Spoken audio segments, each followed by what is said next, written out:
ఏమండి ఎవరైనా ఉన్నారా?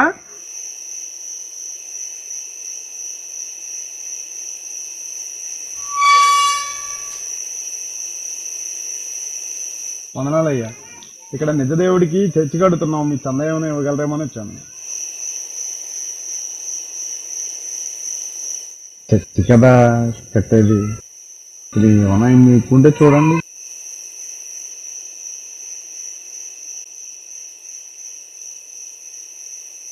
మన ఖాతాలోకి గొర్రె వచ్చిందనమాట, చర్చి కట్టనే లాగేద్దాం.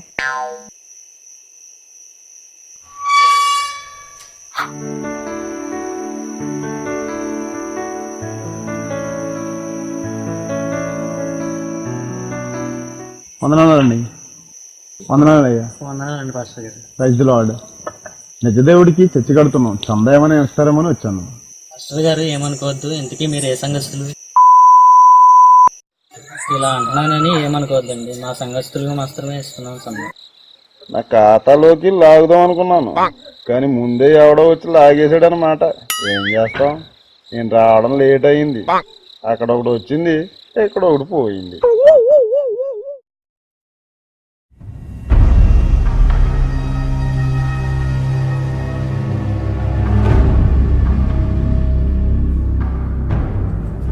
మన చర్చి వచ్చిన తర్వాత దీనికి అతి ఏంటో చూద్దాం. నలుగురిని మన మాతల్లోకి లాగామంటే సరిపోతుంది.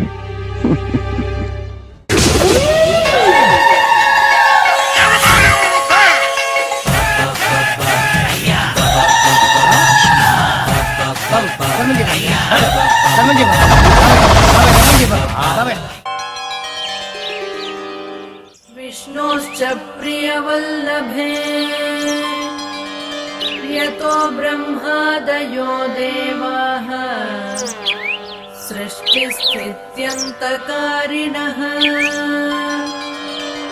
नमस्तुलसी कल्याणी नमो विष्णुप्रिये शुभे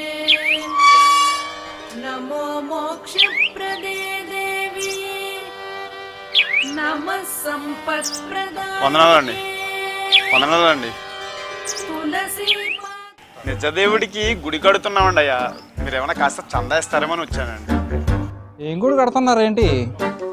అదేనండి, నిజదేవుడికి చర్చి కడుతున్నాం. కట్టేం చేస్తారు? అందరికీ సువార్త ప్రకటించడానికండి. సరే అలా కూర్చోండి.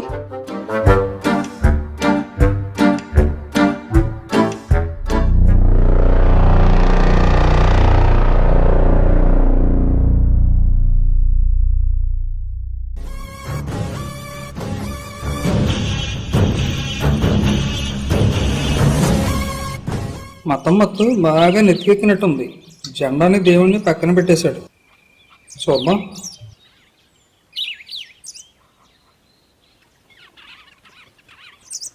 ఏదో సువార్త అని చెప్పినట్టున్నారండి అక్కడ. అదేనండి, బైబిల్ వాక్యం చెప్దామని. అలాగా, నా కోసం 2 ఆనిముత్యాలు తీసి వినిపించండి ఒకసారి. రెండేమిటి, బైబిల్ మొత్తం ఆనిముత్యాలే.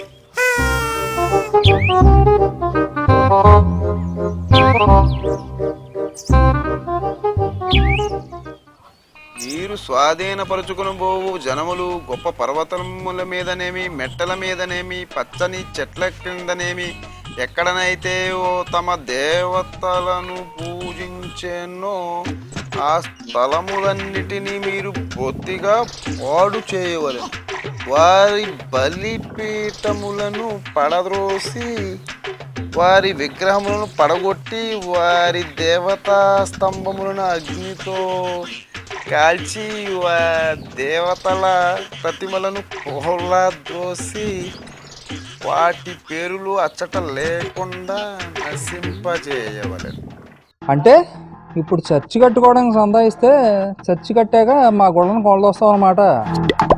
అబ్బబ్బబ్బబ్బే, లేదు లేదు, ఇంకొక వాక్యం చదివి వినిపిస్తాను.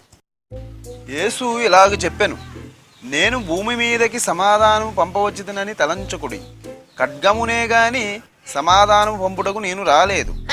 ఒక మనుషునికిని, వాని తండ్రికిని, కుమార్తెకును, ఆమె తల్లికిని, కోడలికిని, ఆమె అత్తకును విరోధము పెట్టవచ్చి తిని, ఒక మనుషుని ఇంటివారే అతనికి శత్రువులగుదురు. అంటే ఇప్పుడు నువ్వు కట్టే చర్చికి మేము వస్తే మా కుటుంబాల మధ్య గొడవలు రేపి మాలో మాకే కలహాలు సృష్టిస్తాం అన్నమాట. అబ్బెబ్బెబ్బే, మీరు తప్పుగా అర్థం చేసుకున్నారు. మా యేసు ఒకరినొకరిని ప్రేమించుకోనివని చెప్పాడు. అంతేకాదు, నిన్ను వలే నీ పొరుగు వారిని ప్రేమించమన్నాడు. సమాజ మందిరాల్లో ఇటువంటి కబుర్లు చెప్పి రహస్యంగా మీ యేసు ఏం చెప్పాడో తెలుసా? ఒకసారి ఆ బైబిల్ ఇవ్వండి.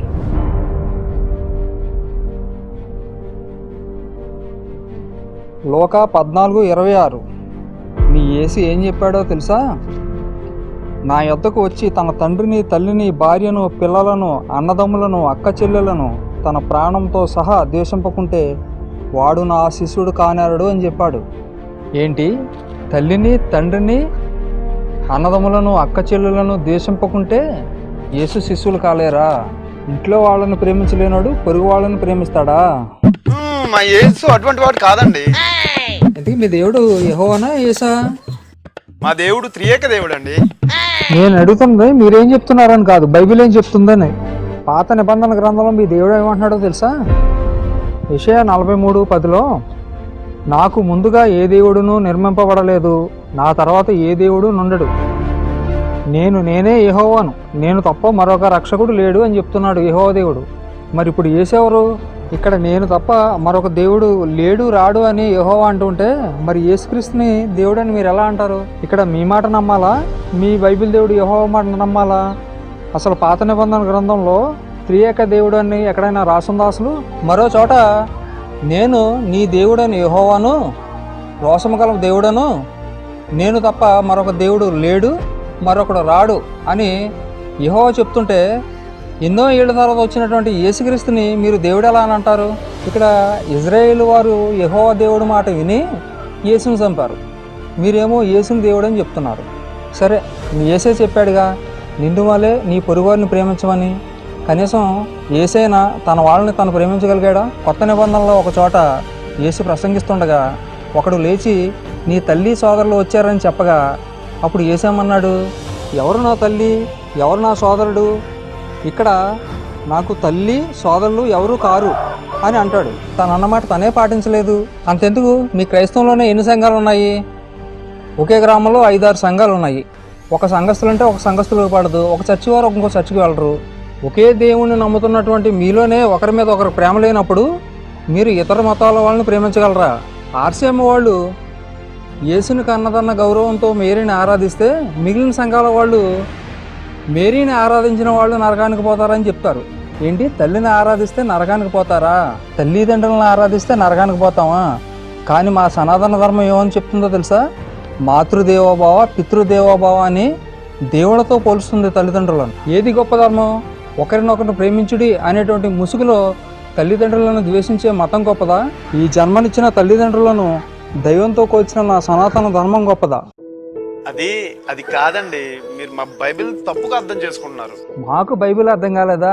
ఈ బైబిల్ని అడ్డం పెట్టుకుని కొందరు మోసగాళ్ళు ఎంతో మంది అమాయక హిందువులకు మా దేవీ దేవతల గురించి తప్పుడుగా చెప్పి మతం మారుస్తున్నారు. కనీసం మనం పెంచుకునే కుక్కకైనా విశ్వాసం ఉంటుంది. దానికి మనం వేస్తున్న 2 మెతుకులకు గాను మనం రాగానే ఆప్యాయంగా తోకొప్పుకుంటూ వస్తుంది, ఎంతో విశ్వాసం చూపిస్తుంది. కానీ ఈ మతోన్మాదులు హిందువులమైన మా దగ్గరకు వచ్చి మీ గుళ్ళు కట్టుకోవడానికి చందాలు అడిగి ఆ చందాలతో కట్టిన మీ చర్చిలలో మా దేవీ దేవతలను రాళ్ళు, రప్పలు, సైతాన్లు ఇలా మీ నోటికి వచ్చినట్లు హిందూ దేవతలను దూషిస్తున్నారే. మీ చర్చిలకు చందాలు వసూలు చేసి మా గుళ్ళను కోలగొడుతున్నారే. ఎన్నో చోట్ల విగ్రహాలు ధ్వంసం చేస్తున్నారే. వీటన్నిటికీ కారణం ఎవరు? ఎవరో కొందరు చేస్తే అందరినీ అంటారా? మా బైబిల్లో అలా ఉండదండి. ఏంటి, బైబిల్ అలా చెప్పలేదా? అయితే ఈ వాక్యం ఏనండి ఒకసారి. ద్వితీయోపదేశకాండము 13:6. నీ తల్లి కుమారుడే గాని, నీ సహోదరుడే గాని, నీ కుమారుడే గాని, నీ కుమార్తెయే గాని, నీ కౌగిట భార్యే గాని, నీ ప్రాణ స్నేహితుడే గాని, భూమి యొక్క ఈ కొన మొదలుకొని ఆ కొన వరకు నీకు సమీపంగా నుండినను నీకు దూరముగా నుండినను నీ చుట్టూ నుండి జనములు దేవతలలో నీవును నీ పితరులను ఎరుగని ఇతర దేవతలను పూజింతుము రమ్మని రహస్యముగా నిన్ను ప్రేరేపించిన ఎడల వారి మాటకు సమ్మతింపకూడదు, వారి మాట వినకూడదు, వారిని కటాక్షింపకూడదు, వారి యందు జాలి పడకూడదు, వారిని మాటుపరచకూడదు, అవశ్యముగా వారిని చంపవలెను. చంపుటకు నీ జనులందరి ముందుగాను నీ చేయి మొదట వారిని మీద పడవలెను, రాళ్లతో వారిని చావగొట్టవలెను. యెహోవాను కాకుండా ఇతర దేవీ దేవతలను పూజించమని క్రైస్తవులకు చెబితే వాళ్ళని రాళ్లతో కొట్టి చంపమని చెప్పాడు. మరి మీరు బైబిల్ దేవుని నమ్మమని మా హిందువుల దగ్గరికి వస్తున్నారే, మిమ్మల్ని కూడా రాళ్లతో కొట్టి చంపమంటారా?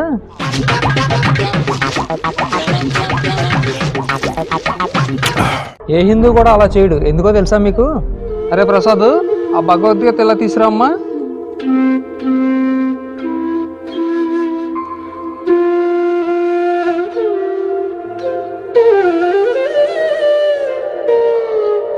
మా భగవద్గీత అలా చెప్పలేదు.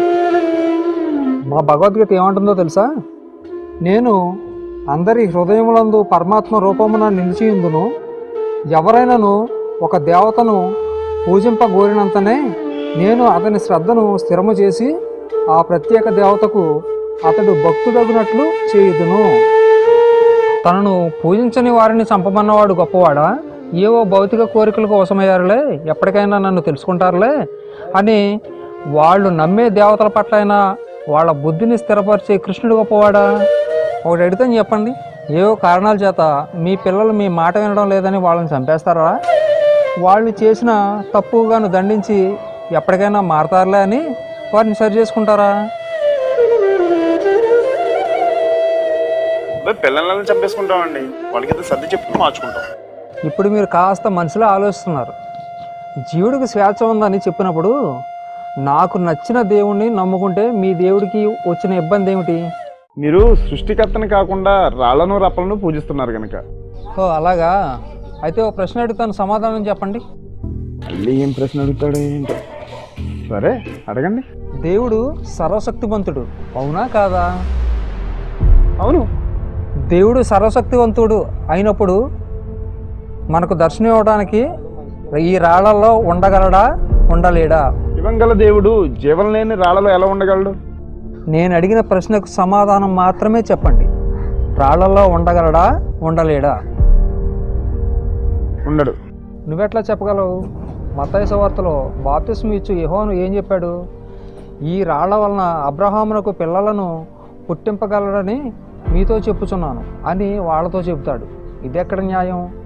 రాళ్లతో పిల్లలను పుట్టించగల దేవుడు విగ్రహాల్లోకి రాలేడా? బైబిల్ దేవుడు రాళ్లతో పిల్లలను పుట్టించగలడంటే నమ్ముతారు. అదే భాగవతంలో కృష్ణుడు ఆయనను చూసే యోగ్యత లేని మాలాంటి వాళ్ళకు కూడా విగ్రహం రూపంలో ఆయన దర్శనాన్ని ఇస్తాడంటే నమ్మకూడదా?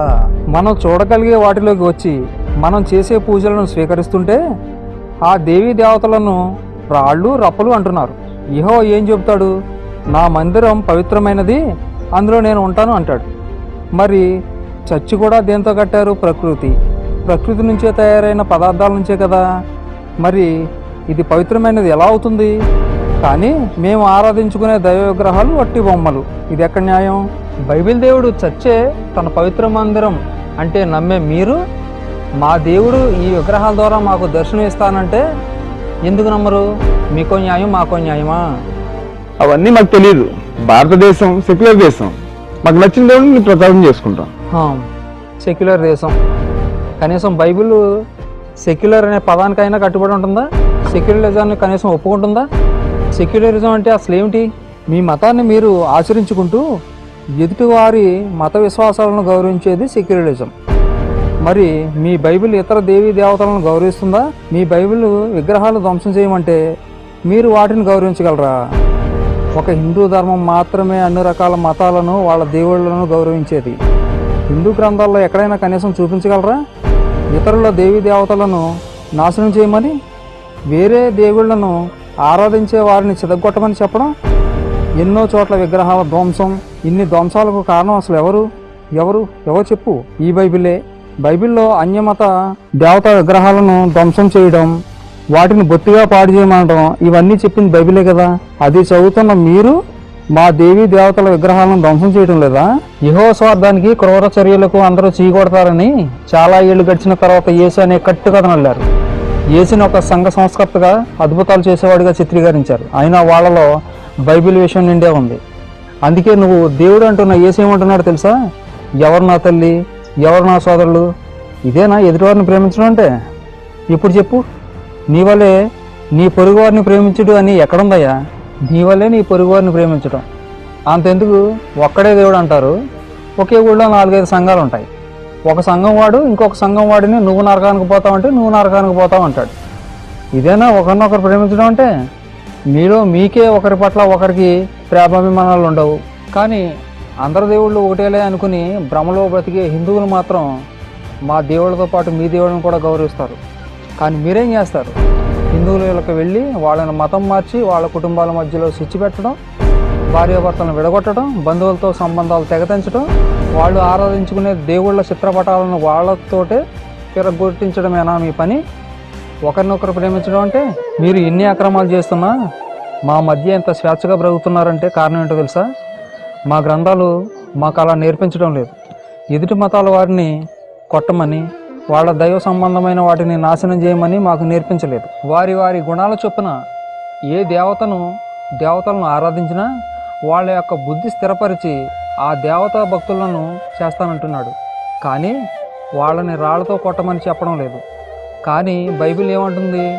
తనను కాకుండా వేరే వాళ్ళను పూజిస్తే వాళ్ళను రాళ్లతో కొట్టమని చంపమంటుంది. కానీ సనాతన ధర్మం ఏమంటుంది? నీకు కీడు తలపెట్టిన వారికి కూడా మేలు చేయమని చెప్తుంది. ఒకసారి ఈ బైబిల్ మత్తులో నుంచి బయటకు వచ్చి మనిషిలా ఆలోచించండి, మీకే తెలుస్తుంది.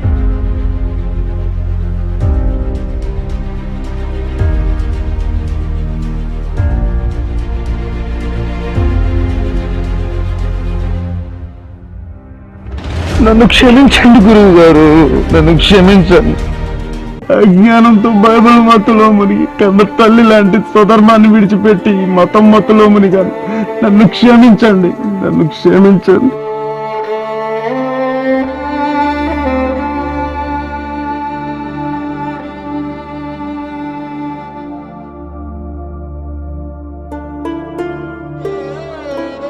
ఈ బైబిల్ ఎక్కించిన విషం మత్తులో కన్న తల్లి లాంటి జాతీ జెండాని గుడ్డముక్కగా భావించి పక్కకు నెట్టేశాను. దేవుడి విగ్రహాన్ని రాయిముక్కలా భావించి పక్కకు తోసేశాను.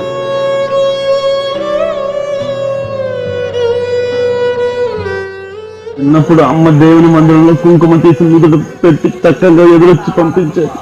కానీ మాతం మారగానే నా తల్లి లాంటి ఎందరో సుమంగళి తల్లిని నుదుటిని బొట్టు చనిపించేశాను. పండుగొచ్చిన బంధుమిత్రులతో కలిసి సంబరాలు చేసుకునేవాళ్ళు. కానీ మతం మారాక విగ్రహాలు పూజించే వారి పండుగలకు నేను వెళ్ళడం ఏంటని మానేశాను. అలా మా బంధుమిత్రులను నాశనం చేసుకున్నాను. నా చిన్నప్పుడు మా బామ్మ చెప్పేది, రాముడిలా తండ్రి మాట జవదాటకు నాయన అని. రామలక్ష్మణుల వల్ల మా అన్నదమ్ములను కలిసి ఉండమని దీవించేది. కానీ మతం మారగానే బైబిల్ నువ్వు నీ తల్లిదండ్రులను, సోదరులను, అక్క చెల్లెలను, భార్యని, బంధువులను విడిచిపెట్టమంది. చివరికి మతం మత్తులో మా నాన్న చనిపోయినప్పుడు హిందూ ధర్మం ప్రకారం తల కొడుకు పెట్టడానికి కూడా వెళ్ళలేదు. సౌభాగ్యండి. కానీ ఈ రోజు ఆ దేవుని దయ వల్ల మీరు నా కళ్ళు తెరిపించారు. పిచ్చివాడ, ఇది కలియుగం. పాషాణ మతాలు మన వేదాలను, పురాణాలను తప్పుడుగా వక్రీకరించి అన్నదమ్ములాంటి మనలను వారి మతాల్లోకి మార్చి మన మధ్యనే చిచ్చు పెడతారు. నువ్వు రాముడి గురించి వినాలనుకుంటే రామభక్తుల నుంచి వినాలి, కానీ రాముని ద్వేషించే ఇటువంటి పాషాండుల దగ్గర నుంచి వింటే రాముడేం అర్థమవుతాడు? మనం మన సనాతన ఆధ్యాత్మికాచార్యులైన శంకరాచార్యులు, రామానుజాచార్యులు, మధ్వాచార్యుల నుంచి వస్తున్న పరంపర ఆచార్యుల నుంచి మన గ్రంథాల గురించి తెలుసుకున్నప్పుడే మన గ్రంథాల గొప్పదనం అర్థమవుతుంది. ధన్యుణ్ణి గురువు గారు, ధన్యుణ్ణి.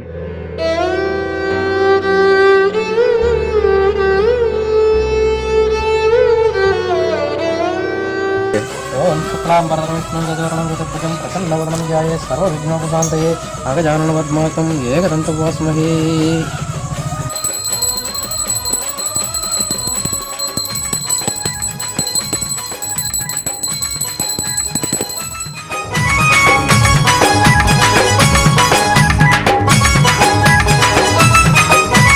పుడితే పుట్టాలి హిందువుగా,